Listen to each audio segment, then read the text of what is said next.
had an interesting opportunity to visit with some families last night at the picnic and water fight, and it reminded me, that, as part of the conversation, of something I often try to share with people about change, where we're trying to improve something in our lives or make something better.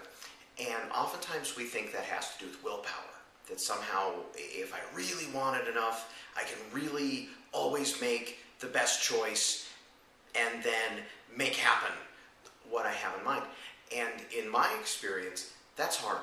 It's difficult to have the emotional resources to do the most disciplined thing when everything else around you is influencing you perhaps in the direction that's less wise. And what I have found is a better use of those emotional, disciplined, persistence resources is in environment control. And what I mean by that is, rather than staring at a box of Oreos and telling yourself not to eat them, it seems much better to simply not buy the Oreos in the first place, right? And so that way one disciplined choice prevents all that future struggle. And so oftentimes I'll say, nutrition starts at the grocery store, not once things get home.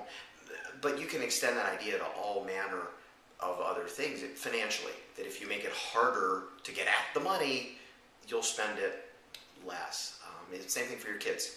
If it's more difficult, if there are extra steps, if there are more challenges in getting certain things done, kids will do it less often. We tend to do what's most compelling, but also what's most convenient. And so if we can make those things that aren't good for us, that happen to be compelling, less convenient, then we're making a better use of those discipline. And the same thing would apply for homework. To stick a kid in a room where there are a whole lot of toys and ask them to do homework, boy, that's not what's most compelling in that environment, as opposed to maybe a child who finds themselves at a study room in the library where there aren't as many choices. Or exercise. Come to the martial arts school, it's easier to get your workout in than if you're trying to do it at home. Another excellent way to use your discipline resources, the emotional energy you have to drive your self-control, is in the cultivation of habits. Each time we do something, it gets easier to do it the next time. And so for me, consistency is a really valuable tool.